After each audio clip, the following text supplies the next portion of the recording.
¿Alguna vez has sentido que te juzgan sin conocerte? ¿Que la envidia de alguien más puede cambiar tu vida para siempre? A mí me pasó.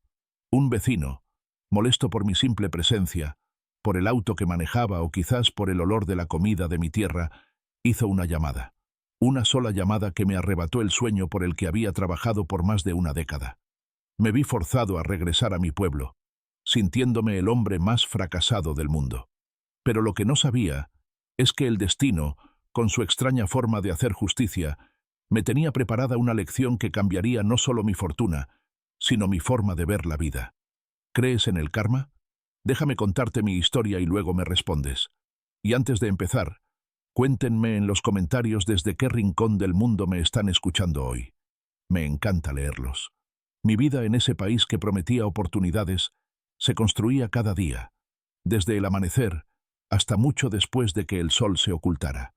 No era una existencia de lujos, ni de grandes portadas de revista, sino una tejida con el hilo del esfuerzo constante y la esperanza silenciosa. Mi principal motor, la razón de cada gota de sudor, era mi familia, allá en mi pueblo, tan lejos y tan presente en cada uno de mis pensamientos. Cada dólar que lograba ahorrar era más que un simple billete. Era un ladrillo para la casa de mis padres, una medicina para mi abuela, un libro para mis sobrinos, y sobre todo, era una pequeña porción de futuro, un pedacito de tierra en las afueras de nuestro pueblo. La tierra nunca traiciona, mijo, solía decirme mi padre en nuestras llamadas de los domingos, su voz cargada de la sabiduría de quien ha trabajado el campo toda su vida. El dinero va y viene, los trabajos cambian, pero la tierra, esa siempre te espera. Yo me aferraba a sus palabras como a un ancla en medio de la inmensidad de un océano de incertidumbre. Así fue como, con el paso de los años, logré que compraran, primero una parcela, luego otra y otra más. Pequeños terrenos que en mi mente imaginaba no como lo que eran, campos secos y olvidados, sino como el cimiento de una seguridad para nuestra vejez, un lugar al que siempre podría llamar mío. Mi orgullo más visible, sin embargo, rodaba sobre 4 ruedas. Mi camioneta. No era el último modelo, ni mucho menos. La había comprado de segunda mano, con un motor que ya conocía muchas historias, pero para mí era un palacio. Cada sábado por la mañana, sin falta, me dedicaba a ella. La lavaba con esmero, pulía sus cromados hasta que reflejaban el sol con un brillo desafiante y aspiraba su interior hasta no dejar una mota de polvo. Era mi ritual, una forma de honrar mi propio sacrificio. Esa camioneta era mi compañera de batallas. Me llevaba al trabajo antes de que cantara el gallo y me traía de vuelta a casa, con el cuerpo cansado pero el espíritu satisfecho. En ella transportaba mis herramientas, las compras de la semana y, a veces, a compañeros de trabajo que, como yo, luchaban por un sueño similar. Era el símbolo tangible de mi progreso, la prueba de que, a pesar de las dificultades, estaba avanzando. Mi pequeño apartamento era mi refugio. Aunque las paredes eran delgadas y el espacio reducido, lo había convertido en un rincón de mi tierra natal. En el pequeño balcón, que apenas tenía espacio para una silla, había cultivado un jardín en macetas, tomates, chiles, hierbabuena y un rosal que mi madre me había enseñado a cuidar. El aroma que se desprendía al atardecer era un bálsamo para mi nostalgia. Dentro, en las paredes, colgaban fotos de mi familia, la boda de mis padres, el bautizo de mi sobrina, la mirada serena de mi abuela. Cada objeto tenía una historia, un significado que me conectaba con mis raíces y me recordaba por qué estaba allí. Mi vida transcurría en una rutina pacífica, marcada por el trabajo, las llamadas a casa y esos pequeños rituales que me daban estabilidad. Me consideraba un buen vecino. Mantenía mi música a un volumen moderado, saludaba a todos con una sonrisa y procuraba no molestar. El complejo de apartamentos era una mezcla de culturas y personas, y en general reinaba una atmósfera de respeto mutuo. Hasta que él llegó. Se mudó al apartamento contiguo, un hombre de mediana edad, de mirada esquiva y un silencio que parecía pesar en el aire. Desde el primer día, supe que algo era diferente. Mi saludo cordial fue respondido con un gesto casi imperceptible, una inclinación de cabeza que no logró ocultar su fastidio. Al principio, lo atribuí a la timidez, o quizás a un mal día. Intenté ser comprensivo. Sin embargo, los días se convirtieron en semanas y su actitud no cambió. Al contrario, se intensificó. Comencé a notar sus miradas. Cuando yo salía por la mañana hacia mi camioneta, él a veces estaba junto a su ventana, observándome. No era una mirada curiosa, sino una cargada de un juicio que yo no podía entender. Era como si mi simple existencia, mi rutina, mi misma presencia, fuera una ofensa para él. Los fines de semana, cuando dedicaba tiempo a cocinar los platos de mi tierra, esos guisos lentos y llenos de sabor que me transportaban a la mesa de mi madre, el olor que para mí era gloria bendita, para él parecía ser una afrenta. En una ocasión, mientras yo regaba mis plantas en el balcón, él salió al suyo y tosió de una manera exagerada, agitando la mano frente a su nariz, como si estuviera frente a un gas tóxico. No dijo nada, pero su lenguaje corporal gritaba su desdén. La música, mi compañera de tantas tardes solitarias, también se convirtió en un punto de fricción. Ponía mis cumbias y mis rancheras a un volumen que apenas se escuchaba en mi propia sala, pero de alguna manera parecía traspasar las paredes y taladrar su tranquilidad. Lo sabía porque de repente, del otro lado se escuchaba un golpe seco, como si hubiera lanzado algo contra el muro compartido. Yo, para evitar problemas, simplemente bajaba aún más el volumen o me ponía los audífonos. No buscaba conflictos. Mi vida ya era lo suficientemente complicada como para añadirle una disputa vecinal. Pero la sombra de su desaprobación se hacía cada vez más grande, proyectándose sobre mi pequeño oasis de paz y convirtiéndolo en un lugar donde ya no me sentía del todo bienvenido. La camioneta, mi orgullo, parecía ser el objeto que más concentraba su animadversión. La observaba con una mezcla de envidia y sospecha. Yo lo veía desde mi ventana. Rodeaba el vehículo, mirando las llantas, el brillo de la pintura, como si buscara un defecto, una prueba de que algo no estaba bien. No entendía qué podía molestarle tanto. Era solo una camioneta de trabajo, pero en su mente, quizás, representaba algo que él creía que yo no merecía poseer. Esa hostilidad silenciosa, esa guerra fría librada a través de miradas y gestos, comenzó a minar mi tranquilidad. Me volví más consciente de mis propios movimientos, casi pidiendo disculpas por existir. El sueño por el que trabajaba tan duro seguía intacto, pero ahora, justo al lado, había una sombra que amenazaba con oscurecerlo todo. El sol de aquel sábado por la tarde caía tibio sobre mi pequeño balcón, y el aire olía a carbón y a carne asada. Había decidido organizar una pequeña parrillada, algo sencillo, para celebrar el cumpleaños de uno de mis mejores amigos del trabajo, un compañero de fatigas con el que había compartido incontables jornadas bajo el sol y la lluvia. Éramos solo 4. Javier, el cumpleañero; Miguel, un joven que recién había llegado al país y al que intentábamos apadrinar; Ricardo, el veterano del grupo, lleno de historias y consejos; y yo. La atmósfera era de pura camaradería, una alegría genuina que nacía de las cosas simples. Habíamos colocado una pequeña parrilla en una esquina del patio común, asegurándonos de que el humo no se dirigiera hacia las ventanas de los vecinos.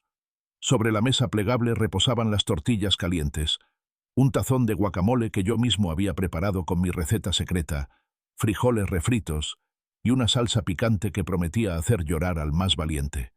Las risas eran la banda sonora de la tarde.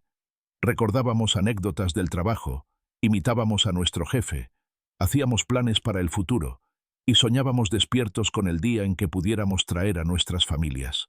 Miguel, con su inocencia de recién llegado, nos hacía preguntas sobre cómo funcionaban las cosas, y nosotros, sintiéndonos como sabios mentores, le dábamos consejos que habíamos aprendido a base de tropiezos. No había alcohol en exceso, solo unas pocas cervezas para brindar por la vida y por la amistad. La música, una selección de clásicos latinos, sonaba desde una pequeña bocina portátil a un volumen que permitía conversar sin necesidad de alzar la voz. Era una escena de pura y simple felicidad, un respiro necesario en medio de la rutina exigente. En medio de una carcajada general por una de las historias de Ricardo, levanté la vista instintivamente hacia la ventana de mi vecino, y allí estaba él. Su rostro apenas se distinguía detrás del reflejo del cristal, pero su silueta era inconfundible. Estaba de pie, inmóvil, observándonos. En su mano sostenía el teléfono. Un escalofrío recorrió mi espalda, una premonición amarga que intenté desechar de inmediato. No podía ser. ¿Qué mal estábamos haciendo? Éramos solo un grupo de amigos celebrando un cumpleaños a plena luz del día. Intenté ignorarlo, volver a la conversación, a las risas, pero la imagen de su figura en la ventana se quedó grabada en mi mente. Me volví más consciente de nuestro volumen, de nuestras carcajadas. Le pedí a Ricardo que bajara un poco más la música para no molestar. La alegría del momento se había teñido con una capa fina de inquietud. La tarde siguió avanzando. El sol comenzó a descender y el cielo se tiñó de tonos anaranjados. Recogimos todo con esmero, dejando el área común más limpia de lo que la habíamos encontrado. Nos despedimos con abrazos y promesas de repetir la reunión pronto. Cuando entré a mi apartamento, una sensación de alivio me invadió. Quizás todo había sido producto de mi imaginación, de la tensión acumulada por su actitud hostil. Habían pasado unas 2 horas. Ya había lavado los platos y me disponía a ver una película para terminar el día, cuando sonaron 2 golpes secos y firmes en mi puerta. No era el toque habitual de un amigo o un repartidor. Era un sonido autoritario que hizo que mi corazón diera un vuelco. Miré por la mirilla y vi 2 uniformes.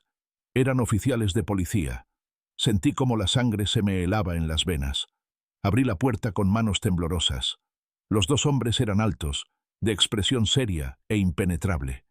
Me informaron, con una voz carente de emoción, que habían recibido una queja de un vecino.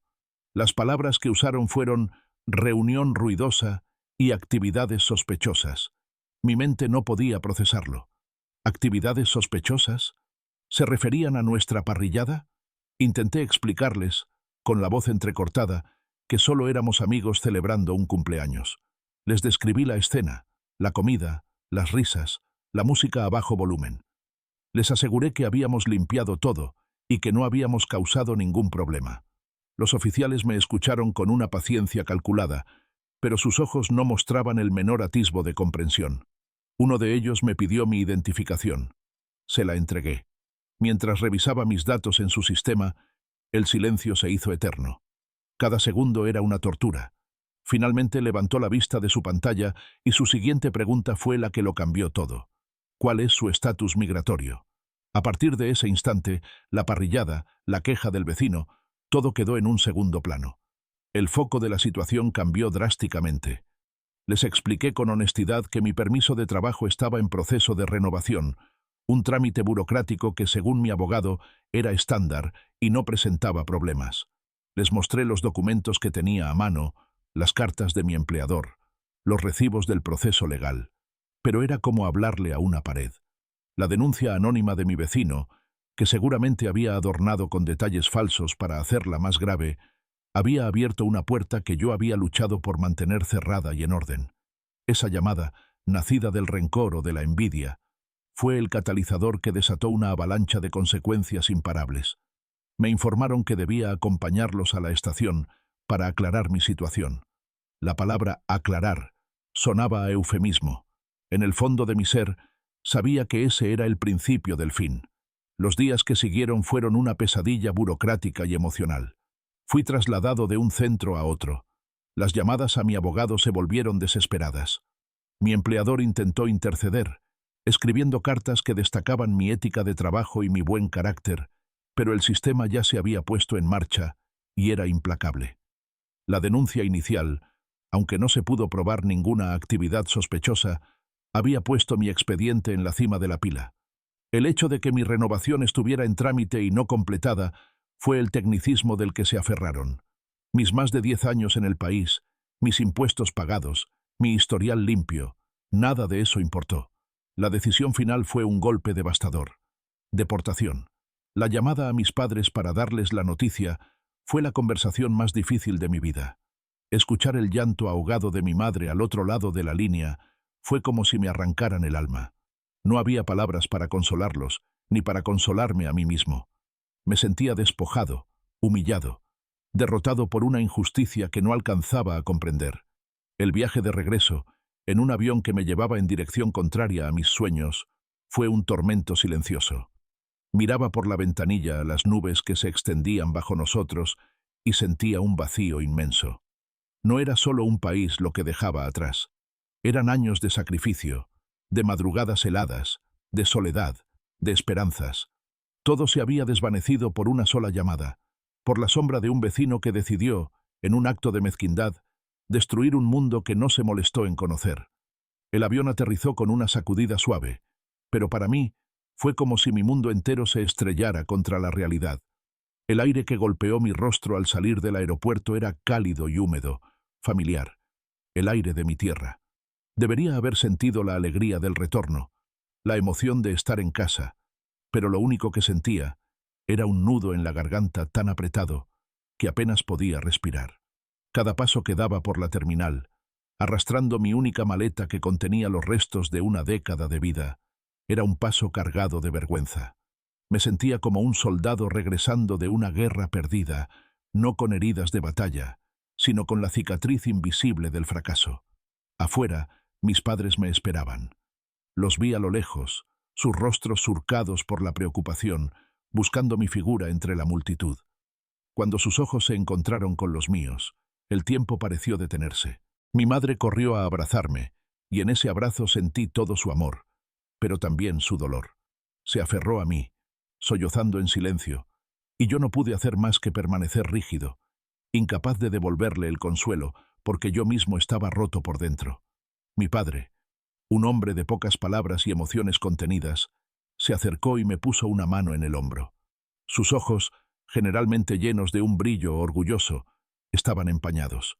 «Bienvenido a casa, mijo», me dijo, y en esas 4 palabras escuché todo lo que no se atrevía a decir: la decepción, la tristeza, la impotencia.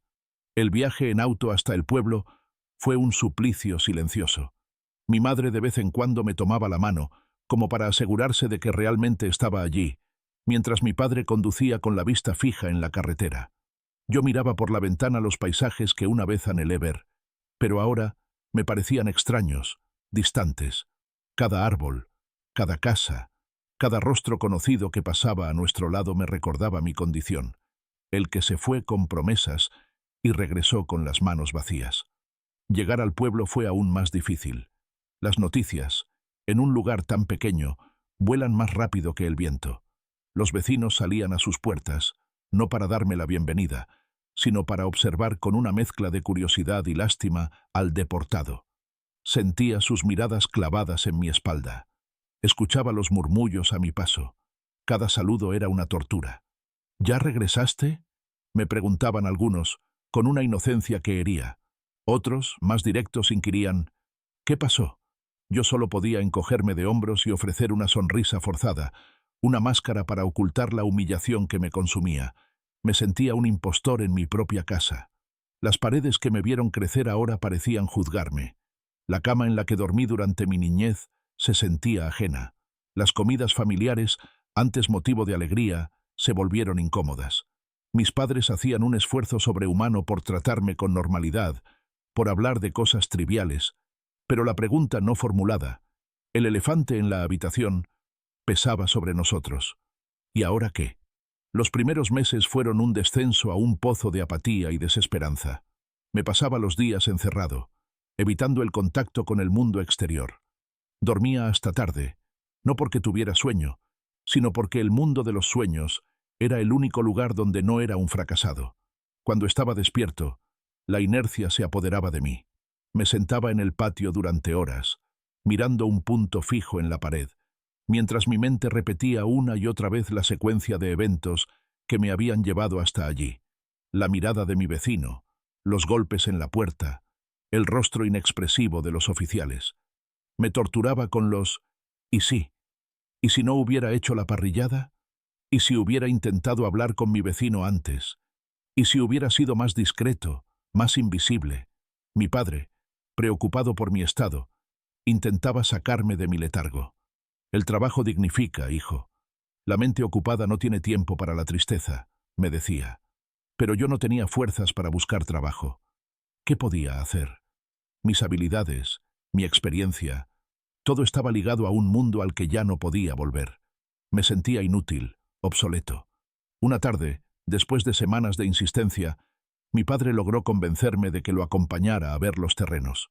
«Vamos», me dijo con una suavidad inusual en él, para que veas que tu esfuerzo no se perdió del todo. Eso es tuyo, nadie te lo puede quitar.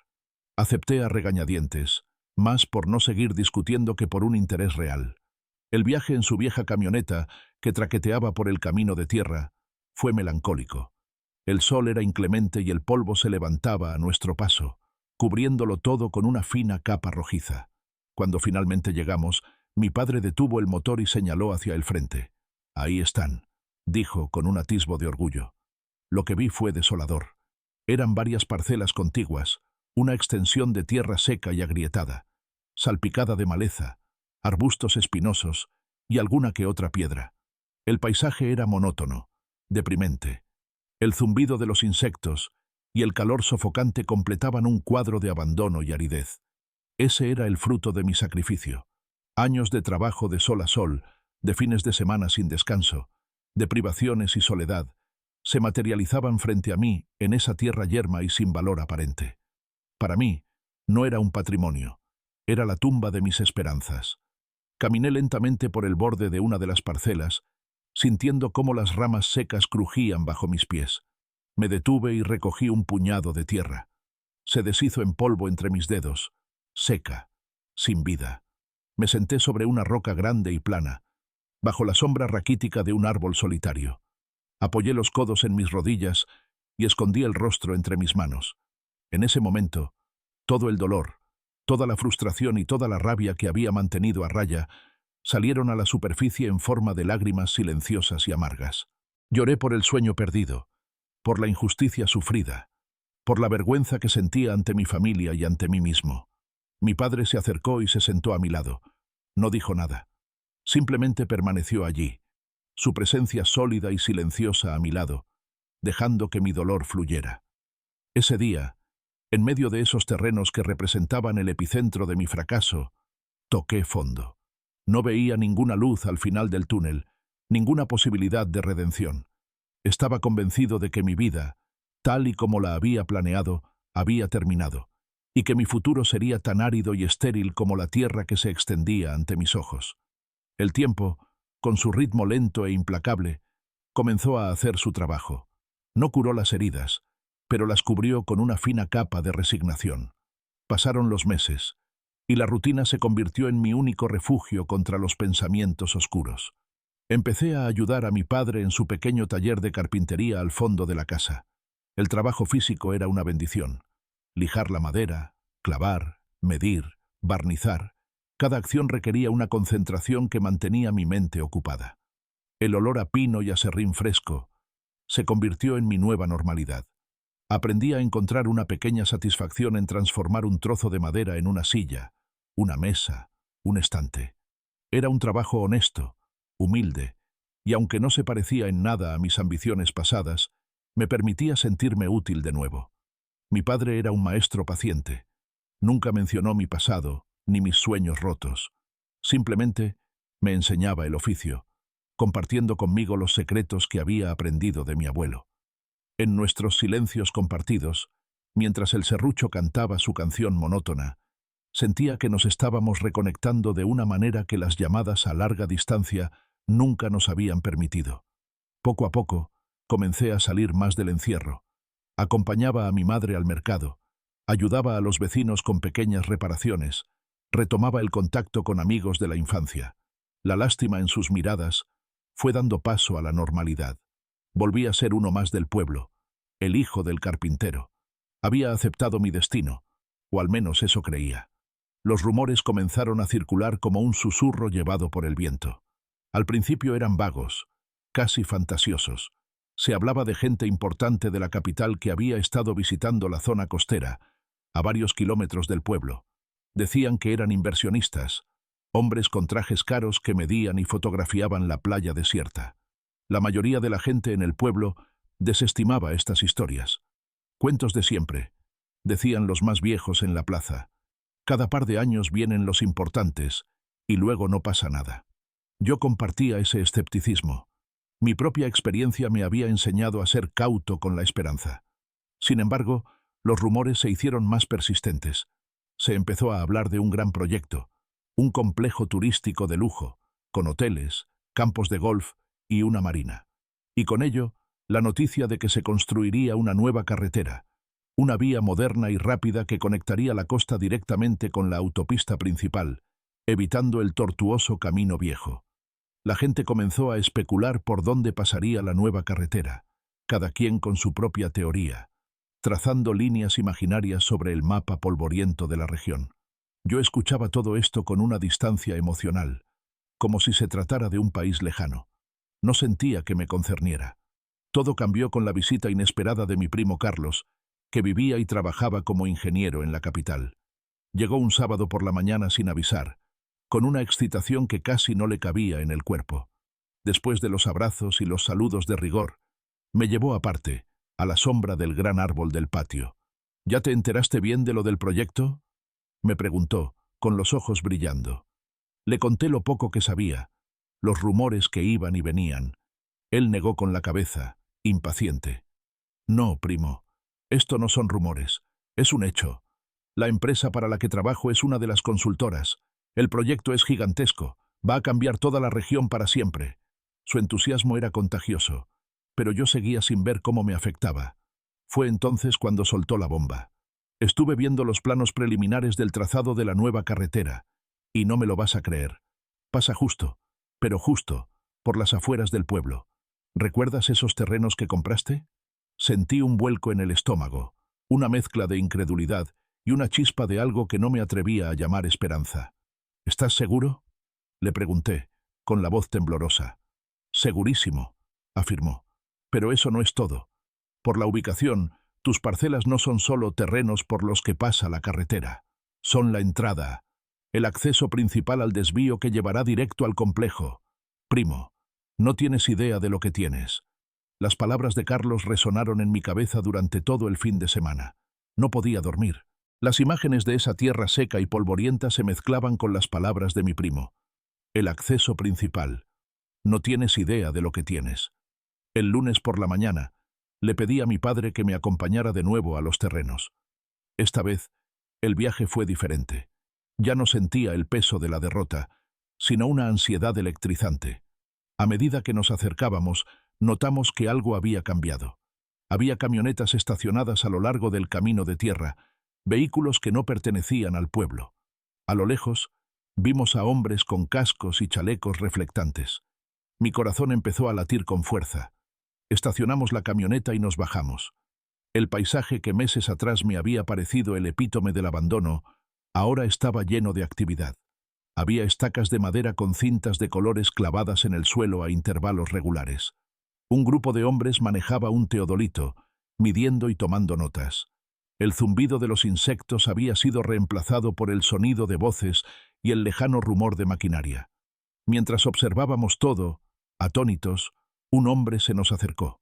Era alto, vestía camisa de trabajo y llevaba un portapapeles. Al vernos, una sonrisa de reconocimiento iluminó su rostro. «No puede ser», exclamó. «Si eres tú». Tardé unos segundos en reconocerlo. Era Miguel Ángel, un viejo compañero de la escuela al que no había visto en más de 15 años. Nos dimos un abrazo torpe pero sincero. Resultó que él era uno de los topógrafos jefes del proyecto. «¿Qué hacen por aquí?», nos preguntó. Mi padre, con la voz serena pero firme, respondió: «Estos terrenos son nuestros». La sonrisa de Miguel Ángel se hizo aún más grande. «Entonces es a ustedes a quienes hemos estado intentando localizar. Hemos preguntado en el pueblo, pero nadie parecía seguro de quiénes eran los dueños». Nos invitó a su camioneta para escapar del sol. Sobre el capó, extendió un plano enorme, lleno de líneas, curvas y números. Con su dedo, fue trazando el recorrido. «Miren», dijo, «esta es la autopista principal, y esta línea gruesa de aquí es la nueva carretera de 4 carriles. Y justo aquí», su dedo se detuvo en una sección marcada en rojo, «es donde estamos ahora. Como pueden ver, la carretera pasa justo por el borde de sus propiedades. Pero lo más importante es esto». Trazó una curva que se desprendía de la línea principal. «Este es el distribuidor vial, la salida y la entrada principal hacia la zona turística. Sus terrenos, todos estos», y fue señalando cada una de nuestras parcelas en el mapa, «son la pieza clave. Son la esquina dorada. Necesitamos esta área para las rampas de acceso, la zona de servicios, la gasolinera y la primera área comercial. Sin esta esquina, el proyecto se retrasa y se encarece una barbaridad. Mi padre y yo nos miramos, sin poder articular palabra. Miguel Ángel pareció notar nuestra conmoción. Se rascó la nuca y continuó con un tono más serio. La compañía desarrolladora está autorizada a comprar a un precio justo. Y créanme, por la ubicación estratégica de estas parcelas, están preparados para hacer una oferta muy, muy generosa. De hecho, me pidieron que si encontraba a los dueños, les adelantara que la oferta inicial que van a presentar es de... Y entonces pronunció una cifra. Un número con tantos ceros que mi cerebro tardó varios segundos en procesarlo. Era una cantidad de dinero absurda, inimaginable, una suma que iba más allá de mis sueños más salvajes, incluso en mis días más optimistas en el extranjero. Sentí que las piernas me flaqueaban. Me apoyé en la camioneta, mirando alternativamente el plano y la tierra polvorienta que se extendía ante mí. Esa tierra, la misma que había sido el símbolo de mi fracaso, el cementerio de mis ahorros, acababa de revelarme un secreto que lo cambiaba todo. No era el final de mi historia. Era el comienzo de una completamente nueva. La cifra que Miguel Ángel mencionó aquel día bajo el sol inclemente no era solo un número. Era una llave que abría puertas que yo ni siquiera sabía que existían. Las semanas siguientes fueron un torbellino de actividad y emociones. Llegaron los representantes de la empresa desarrolladora, hombres amables, y de hablar rápido que extendieron sobre la mesa de nuestra humilde sala los contratos y los planos definitivos. Contratamos a un abogado del pueblo, un hombre mayor y sabio, para que nos asesorara. Mi padre, con su calma innata, manejó las negociaciones con una dignidad y una astucia que yo nunca le había conocido. No se dejó impresionar por las cifras ni por las prisas. Su único objetivo era asegurar el mejor futuro para su familia. Yo, a su lado, aprendía en silencio, maravillado por la fortaleza de ese hombre que yo, en mi arrogancia, había creído que venía a rescatar. Al final, llegamos a un acuerdo que superó incluso la oferta inicial. Vendimos la mayoría de las parcelas, las necesarias para el gran proyecto vial, pero por consejo de nuestro abogado, conservamos la parcela de la esquina principal, la más estratégica de todas. La transacción se completó, y de un día para otro, el dinero, una cantidad que nuestra familia no había visto ni en varias generaciones, estaba en una cuenta de banco a nuestro nombre. El primer sentimiento fue de irrealidad. Durante días, revisaba el estado de cuenta en línea, esperando que fuera un error, un sueño del que despertaría en cualquier momento. Pero no era un sueño. La primera gran decisión que tomamos como familia fue construir una casa nueva para mis padres. No una mansión ostentosa, sino una casa sólida, cómoda y hermosa, en el centro de nuestro pueblo, donde siempre habían vivido. Supervisé cada detalle de la construcción, aplicando las habilidades que había aprendido de mi padre en el taller, pero ahora a una escala mucho mayor. Ver la alegría en los ojos de mi madre al elegir los colores de las paredes o al diseñar el jardín que siempre había querido fue la primera cosecha real de mi nueva fortuna. Pagué todas sus deudas, aseguré su atención médica de por vida y creé un fondo para la educación de todos mis sobrinos, garantizando que tuvieran las oportunidades que yo nunca tuve. La segunda cosecha fue para la comunidad.